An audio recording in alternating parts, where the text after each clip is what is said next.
Hello friend, जैसा कि हम लोग चैप्टर 1 रिलेशन एंड फंक्शन के बारे में स्टडी कर रहे हैं और इसके प्रीवियस वीडियो में हमने आपको एक्सरसाइज 1.1 के क्वेश्चन नंबर 3 टू 10 तक के सॉल्यूशन के बारे में बताया।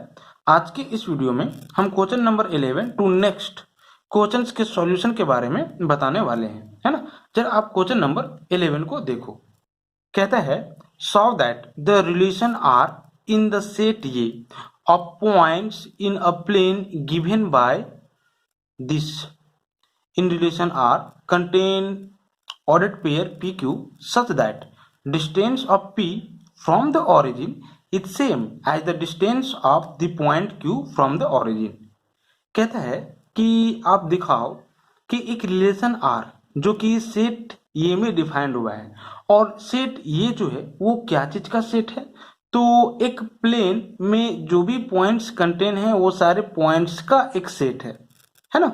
और ये जो रिलेशन आर है वो डिफाइंड हो रहा है कुछ इस तरह से। रिलेशन आर में इस तरह के ऑर्डर्ड पेयर कंटेन होंगे, है ना, पी क्यू, जहां पे कहता है कि पॉइंट पी का जो डिस्टेंस होगा ओरिजिन से, है ना, वो सेम होगा पॉइंट क्यू का जो डिस्टेंस होगा ओरिजिन से, है ना। That means distance of point P and point Q from origin will be same. समझ रहे हो ना। तो इस रिलेशन आर में इसी तरह के ऑर्डर पेयर कंटेन होंगे। दैट मीन्स पॉइंट पी और पॉइंट क्यू ये दोनों का जो डिस्टेंस होगा ओरिजिन से वो हमेशा क्या होगा, सेम होगा, है ना। सपोज कर लो कि यही एक क्या है, मेरा प्लेन है ना। और उस केस में इसको आप क्या बोलोगे, ओरिजिन बोलोगे। तो सपोज कर लेते हैं कि पी मेरा यहाँ पे है, ठीक है, जो कि एक प्लेन में ही लाइज कर रहा है, और क्यू मेरा यहाँ पे है ना। तो पी का जो डिस्टेंस होगा वो से, दैट मीन्स वो पी वो बराबर होगा क्यू का जो डिस्टेंस होगा वो से, दैट मीन्स ओरिजिन से, दैट मीन्स वो क्यू, है ना। तो वो P will be equal to वो क्यू। समझ रहे हो ना। तो हम लोग क्या करेंगे, पी और क्यू का, ठीक है, एक ऑर्डर पेयर ले लेंगे, ठीक है। इसी तरह से हो सकता है कि एक पॉइंट यहाँ पे हो, दूसरा पॉइंट यहाँ पे हो, और ये दोनों का डिस्टेंस ओरिजिन से क्या हो, सेम हो। तो इस तरह से बहुत सारे ऑर्डर्ड पेयर आपको क्या कर जाएंगे, मिल जाएंगे। हो सकता है कि पॉइंट यहाँ पे हो और दूसरा पॉइंट यहाँ पे हो, और यहाँ से लेकर के यहाँ तक का जो डिस्टेंस होगा वो डिस्टेंस यहां से लेकर के यहां तक का होगा। तो इस तरह के ऑर्डर्ड पेयर इस रिलेशन आर में क्या है, तो कंटेन है ना। तो कहता है कि आप दिखाओ कि इस केस में ये जो रिलेशन आर होगा वो एक इक्विवेलेंस रिलेशन होगा। इक्विवेलेंस रिलेशन कहने का मतलब क्या है, तीनों लो को या तीनों रूल को ये क्या करेगा, फॉलो करेगा। पहला क्या, तो रिफ्लेक्सिविटी, दूसरा क्या, सिमेट्रिविटी, और तीसरा क्या, ट्रांजिटिविटी, है ना। दैट मीन्स दिखाना होगा कि ये रिफ्लेक्सिव भी है, सिमेट्रिक भी है, एज वेल एज ट्रांजिटिव भी है। अगर ऐसा होता है तो हम लोग बोलेंगे कि ये जो रिलेशन आर है वो एक इक्विवेलेंस रिलेशन है ना। तो हमको यही तीनों, ठीक है, रूल को फॉलो करवाना है, ठीक है। आगे कहता है फर्दर सो दैट, आगे ये दिखाओ कि the set of all points related to a point P, that means वो सारे पॉइंट का सेट, ठीक है, जो कि पॉइंट पी से क्या होंगे, रिलेटेड होंगे। समझ रहे हो ना। Is the circle passing through P, ठीक है, वो एक सर्कल होगा जो कि पी से क्या करेगा, पास करेगा, है ना, विथ ऑरिजिन एट सेंटर, और जिस सर्कल का ऑरिजिन क्या होगा, तो सेंटर होगा, है ना। ऑरिजिन को आप क्या बोलोगे, सर्कल का सेंटर बोलोगे, ठीक है। ये हम लोगों को क्या करना है, दिखाना है। तो ओबियस है कि यहां से लेकर के यहां तक का जो डिस्टेंस होगा यदि वही डिस्टेंस यहां से लेकर के यहां तक का हो, मतलब पी और क्यू का डिस्टेंस समान हो। इसी तरह से अगर हम मान लेते हैं कि वो सारे पॉइंट जो कि पी से रिलेटेड हैं, तो यहाँ पे क्यू जो है वो पी से रिलेटेड है ना। ये या पी जो हाँ, ये क्यू जो है वो पी से क्या है, रिलेटेड है। और इसी तरह से मान लेते हैं कि एक पॉइंट क्या है, तो यहाँ पे आर है, आर भी पी से रिलेटेड होगा। कब होगा, जब वो आर इज इक्वल टू वो पी होगा। दैट मीन्स पी का डिस्टेंस वो से जितना होगा उतना ही डिस्टेंस आर से, आर का होना चाहिए वो से, ठीक है। इसी तरह से मान लेते हैं ना कि एस जो है वो पी से रिलेटेड है। समझ रहे हो ना। तो वो एस जितना होगा उतना ही वो पी होगा। तो इस तरह से बहुत सारे पॉइंट आपको क्या कर जाएंगे, मिल जाएंगे, ठीक है। जो कि P से रिलेटेड होंगे, मतलब कि O से P तक का जितना डिस्टेंस होगा उतना ही डिस्टेंस ये सारे पॉइंट्स का क्या होगा, होगा। समझ रहे हो ना। तो उस केस में ये सारे जो पॉइंट्स होंगे वो क्या चीज को बनाएंगे, एक सर्कल को बनाएंगे। समझ रहे हो, जो कि और वो जो सर्कल होगा वो P से साथ ही साथ ये सारे पॉइंट से पास करेंगे, और इस सर्कल का जो सेंटर होगा वो क्या होगा, ओरिजिन होगा, है ना। आप जियोमेट्रिकली आप क्या कर सकते हो, यहाँ से समझ सकते हो। ठीक है, तो यही चीज हम लोगों को यहाँ पे क्या करना है, दिखाना है। इसके लिए हम लोग मान लेते हैं कि वो जो है वो ओरिजिन है ना। लेट वो बी दी ऑरिजिन। ठीक है, उस केस में ये जो रिलेशन आर होगा वो एक तरह से ब्यूलर फॉर्म में कैसे राइट डाउन कर पाओगे, तो कुछ इस तरह से रिलेशन आर में ऑर्डर पेयर पी क्यू होंगे, और इस तरह से होंगे कि ओ पी का जो वैल्यू होगा वो इक्वल होगा ओ क्यू से। समझ रहे हो, क्योंकि यहाँ पे यही चीज बोल रहा था कि P का जो डिस्टेंस होगा ओरिजिन से वो सेम होगा Q का जो डिस्टेंस होगा ओरिजिन से, है ना।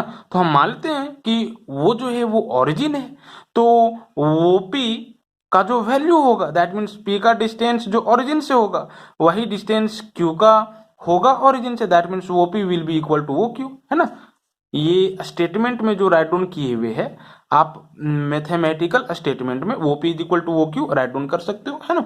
अब देखो इसी को हमको इक्विवेलेंस दिखाना है, तो हम लोग सबसे पहले रिफ्लेक्सिव दिखाते हैं। फॉर रिफ्लेक्सिविटी, है ना। तो रिफ्लेक्सिव के लिए क्या दिखाना होगा, अगर आप एक पॉइंट सिंपली P ले लेते हो प्लेन में, तो ये जो पॉइंट P होगा वो इस रिलेशन R के माध्यम से खुद रिलेटेड होगा, that means P related by the relation R to itself, that means order pair P should be belongs to this is relation R। अगर ऐसा होता है तो हम लोग रिफ्लेक्सिव बोलेंगे। तो सिंपली जरा देखो ये रिलेशन किस तरह से डिफाइंड हुआ है। अगर ये ओरिजिन हो और सपोज कर लेते हैं कि P जो है वो यहाँ पे बिलोंग कर रहा है ना, तो क्या ये P खुद से रिलेटेड नहीं होगा, होगा इस रिलेशन R से। क्यों, क्योंकि ये रिलेशन R कहता है कि P का जो डिस्टेंस होगा ओरिजिन से वो डिस्टेंस सेम होना चाहिए Q का जो डिस्टेंस होगा ओरिजिन से, है ना। वो P इज इक्वल टू वो Q। तो हम क्या करते हैं ना, Q को P ले लेते हैं, मानते हैं कि Q is equal to P है, मतलब Q को आप रिप्लेस कर दो P से। ठीक है, तो जहां जहां Q होगा वहां पे आपको P लेना होगा। तो क्या वो P is equal to Q की जगह पे P लोगे ना, वो P नहीं होगा, होगा वो P और वो P, ये दोनों सेम है ना, तो वो P इज इक्वल टू वो P, that means P will be related to itself, that means P, that means ordered pair PP will be belongs to this is a relation R। ठीक है, तो यहाँ पे आपको राइट डाउन करना होगा take any distance OP, है ना। In this case OP will be equal to OP, है ना। और इसका मतलब है कि R जो होगा वो क्या होगा, रिफ्लेक्सिव होगा। तो प्रूफ तो हो गया कि रिलेशन R जो है वो रिफ्लेक्सिव है। ठीक है, अब जरा देखो फोर सैमेट्रिविटी, तो सैमेट्रिक भी होगा। क्यों, अगर OP is equal to OQ है तो क्या OQ is equal to OP नहीं होगा, होगा, है ना। अगर OP is equal to OQ है तो OQ इज इक्वल टू भी OP होगा। समझ रहे हो, मतलब सैमेट्रिक होगा। तो ये तो इजिली प्रूव हो गया ना। ठीक है, since OP is equal to OQ, ठीक है, implies OQ is equal to OP। ठीक है, और इसका कहने का मतलब क्या है, ऑर्डर पेयर QP बिलोंग करेगा किस में, तो रिलेशन R में। ठीक है, मतलब कि हम लोग दिखा दिए। इसके बाद यहाँ पे लिखोगे 10 if order pair PQ belong कर रहा है किस में, R में, तो ऑर्डर पेयर QP भी बिलोंग करेगा किस में, तो R में, है ना। इसीलिए ये जो रिलेशन R होगा वो सिमेट्रिक होगा, इसीलिए R इज साइमेट्रिक, ठीक। ट्रांजिटिव लो को दिखाएंगे, है ना। तो इसके लिए हम लोग मान लेते हैं ना कि ऑर्डर पेयर पी क्यू जो है वो आर में बिलोंग कर रहा है, और इसका कहने का मतलब क्या है, वो पी इक्वल होगा वो क्यू का, ठीक है। तभी ये P Q order pair relation R में बिलोंग करेगा। साथ ही साथ हम लोग ये मानते हैं कि क्यू जो है वो किसी दूसरे एलिमेंट आर के साथ क्या हो रहा है, रिलेट हो रहा है, या आर सेम हो जाएगा, हम एस मान लेते हैं, ठीक है। एस के साथ रिलेट हो रहा है, that means order pair Q S जो है वो बिलोंग कर रहा है रिलेशन आर में, ठीक है। और तो इसका कहने का मतलब क्या है, वो क्यू इज इक्वल टू होगा, ठीक है, वो एस का, है ना। अब अगर ऐसा है, जरा देखो, वो पी बराबर हो वो क्यू का और वो क्यू बराबर वो एस का, तो क्या वो पी बराबर नहीं होगा वो एस का, ठीक है। तो ये दोनों रिलेशन से इसको आप वन मान लो और इसको आप सेकेंड मान लो। तो फ्रॉम वन, ठीक है, and second we will get वो पी इज इक्वल टू वो एस, और वो पी इज इक्वल टू अगर वो एस हो तो इसका कहने का मतलब क्या है, distance from origin to P will be same as distance from origin to S. That means order pair PS will be belongs to relation R. ठीक है, तो हम लोग तो यहाँ पे प्रूव कर दिए ना। thus if PQ order pair belong करेगा R में और QS ऑर्डर पेयर बिलोंग करेगा R में, तो ऑर्डर पेयर PS जो होगा वो भी बिलोंग करेगा किसमें, R में, है ना। PQ बिलोंग कर रहा है R में और QS बिलोंग कर रहा है आर में, तो ये PS जो होगा वो भी बिलोंग करेगा आर में, ठीक है। इसीलिए relation R is what, transitive, है ना। हम लोगों ने यहाँ पे दिखाया कि आर जो है वो रिफ्लेक्सिव है, ठीक है, रिफ्लेक्सिव है, साथ ही साथ साइमेट्रिक है, साइमेट्रिक और ट्रांजिटिव, ठीक है, ये तीनों है ट्रांजिटिव, ठीक है। इसीलिए R will be what, equivalence, R जो होगा वो क्या होगा, तो इक्विवेलेंस रिलेशन होगा, है ना।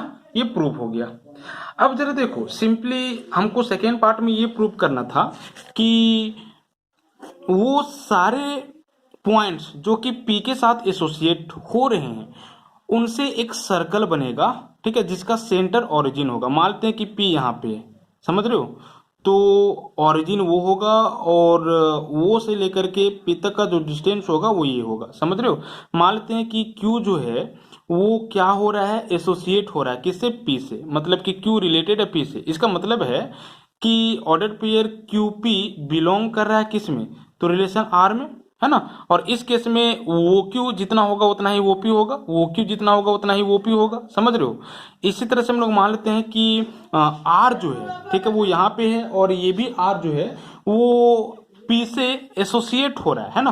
तो वो आर का जितना वैल्यू होगा उतना ही वैल्यू वो पी का होगा। इसी तरह से हम लोग मानते हैं कि एस है, ठीक है, और एस जो है वो पी से एसोसिएट हो रहा है, तो वो पी जितना होगा उतना वो एस होगा, समझ रहे हो। इसी तरह से और भी बहुत सारे पॉइंट मिल जाएंगे आपको, ठीक है, जो कि पी से एसोसिएट होंगे। तो इस केस में ये सबका जो वैल्यू होगा वो ओपी का क्या होगा, इक्वल होगा, आप फिगर से समझ सकते हो। तो ये एक क्या चीज को बनाएगा, सर्कल को बनाएगा, समझ रहे हो, जो कि पी से पास करेगा और ये सारे पॉइंट्स भी पास करेंगे, और जिसका सेंटर क्या होगा, तो सिंपली ऑरिजिन होगा, है ना। तो ये तो प्रूव हो गया ना। यहाँ पे इसको आप राइट डाउन कैसे करोगे, सिंस वो पी इज इक्वल टू के, मतलब कि कांस्टेंट है, क्योंकि ये तो एक डिस्टेंस है तो डिस्टेंस कांस्टेंट ही होगा, ठीक है। इम्प्लाइज, ठीक है, P lies on a circle, ठीक है, विथ सेंटर एट ऑरिजिन। समझे इसका मतलब क्या हुआ, ये ओपी जो है वो क्या है, तो कांस्टेंट है, मतलब कि एक नियत वैल्यू को क्या करेगा, देगा, और जितना ओपी है उतना ही वो क्यू है, उतना ही वो आर है, उतना ही वो एस है, ठीक है। सब का जो डिस्टेंस है ओरिजिन से वो सेम है जितना पी का है ओरिजिन से, है ना। तो इस केस में हम लोग देख रहे हैं कि ये क्या है, तो सेम है, ठीक है। तो इसीलिए ये एक सर्कल होगा जिसका सेंटर क्या होगा, ओरिजिन होगा, ठीक है, दैट्स प्रूव। अब जरा आप क्वेश्चन नंबर 12 देखो। क्वेश्चन नंबर 12 में कहता है, solve that the relation R defined in the set A of all triangles as R contain the ordered pair T1 T2 such that T1 is similar to T2 is equivalence relation। कहता है कि आप दिखाओ कि एक relation R जो कि defined हुआ है एक सेट ये में, और सेट ये जो है वो क्या है, तो एक ट्राइंगल्स का सेट है ना। और ये जो रिलेशन R है वो डिफाइंड कैसे हुआ है, किस रूल से डिफाइंड हुआ है, तो रिलेशन R में ordered pair T1 T2 contain होगा, इस तरह से कंटेन होगा कि T1 जो होगा वो T2 से सिमिलर होगा, है ना। सिमिलर दैट मीन्स समरूप, ठीक है। अब दो ट्रायंगल्स आपस में समरूप दैट मीन्स सिमिलर कब होते हैं, अगर हम ये बोलें कि ये ट्रायंगल और ये ट्रायंगल सिमिलर होगा if sides of both triangles will be in same proportional, है ना। कहने का मतलब है कि अगर ये 5 है तो मानते हैं कि इसका कोरस्पॉन्डिंग साइड ये 10 है ना। अगर ये क्या है तो 3 है तो इसके सेम प्रोपोर्शनल ये 6 है ना।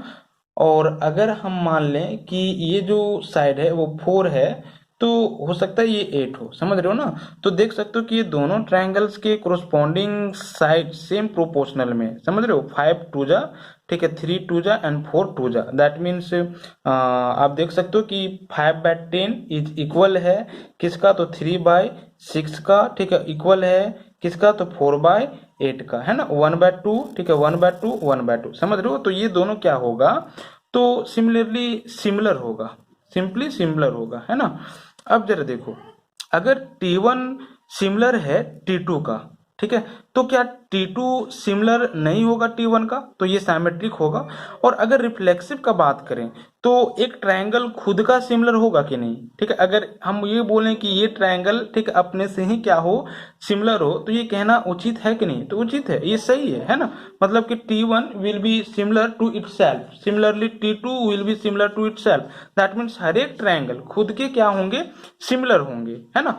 और आप यहाँ पे ये भी देखिए कि T1 अगर सिमिलर है T2 का तो T2 भी सिमिलर होगा T1 का, मतलब कि साइमेट्रिक लो को भी फॉलो कर रहा है, रिफ्लेक्सिव लो को भी फॉलो कर रहा है। अब देखो फॉर ट्रांजिटिविटी, ठीक है, तो ट्रांजिटिविटी के लिए आप क्या दिखाओगे, अगर T1 सिमिलर है T2 का, ठीक है, और T2 सिमिलर है T3 का, तो क्या T1 सिमिलर नहीं होगा T3 का, होगा, ठीक है। ये T1 जो है वो T2 का सिमिलर है और T2 जो है वो T3 का सिमिलर है, तो T1 भी सिमिलर होगा T3 का, मतलब कि ट्रांजिटिव लो को भी क्या कर रहा है, फॉलो कर रहा है ना। तो इस तरह से हम लोग बोलेंगे कि ये इक्विवेलेंट रिलेशन होगा। इसको आपको क्या करना है, अपने शब्दों में एक्सप्लेनेशन देना है, ठीक है, कर लोगे। अब जरा देखो, कहता है कि आप मान लो कि T1 T2 और T3 तीन ट्राइंगल है ना। और T1 का जो साइड से वो कुछ इस तरह से, T2 का जो साइड से वो इस तरह से, और T3 का जो साइड से वो इस तरह से। तो कहता है which triangle among T1 T2 and T3 are related, ठीक है। ये तीनों ट्रायंगल में से, ठीक है, कौन से ट्रायंगल्स एक दूसरे से रिलेटेड है ना। तो जिन ट्रायंगल्स के कोरस्पॉन्डिंग साइड सेम प्रोपोर्शनल में होंगे हम लोग बोलेंगे कि वो रिलेटेड होगा। तो यहाँ पे आप देख सकते हो ना कि ये जो ये, ठीक है, ट्रायंगल T1, ठीक है, और ट्रायंगल T2, समझ रहे हो, सेम प्रोपोर्शनल में। देखो 3/6 इज इक्वल है 4/8 का, इज इक्वल है 5/10 का, है ना। 1/2 आएगा हर एक के केस में, ठीक है। मतलब कि T1 और T3 यहाँ पे क्या होगा, तो सिमिलर होगा, ठीक है। तो T1 और T3 इसमें बिलोंग करेगा, तो हम लोग बोलेंगे कि T1 is related to what, T3, ठीक है। अगर हम ये बोलें कि T1 रिलेटेड है T2 के साथ, तो ऐसा सही है कि गलत है, तो ये गलत है ना। रेशियो हमेशा सेम नहीं आएगा, समझ रहे हो। तो इस तरह से आपको क्या करना था, ये क्वेश्चन नंबर 12 को करना था। क्वेश्चन नंबर 13, क्वेश्चन नंबर 14 और क्वेश्चन नंबर 15 आप खुद करोगे, ठीक है, बहुत ही ईजी है।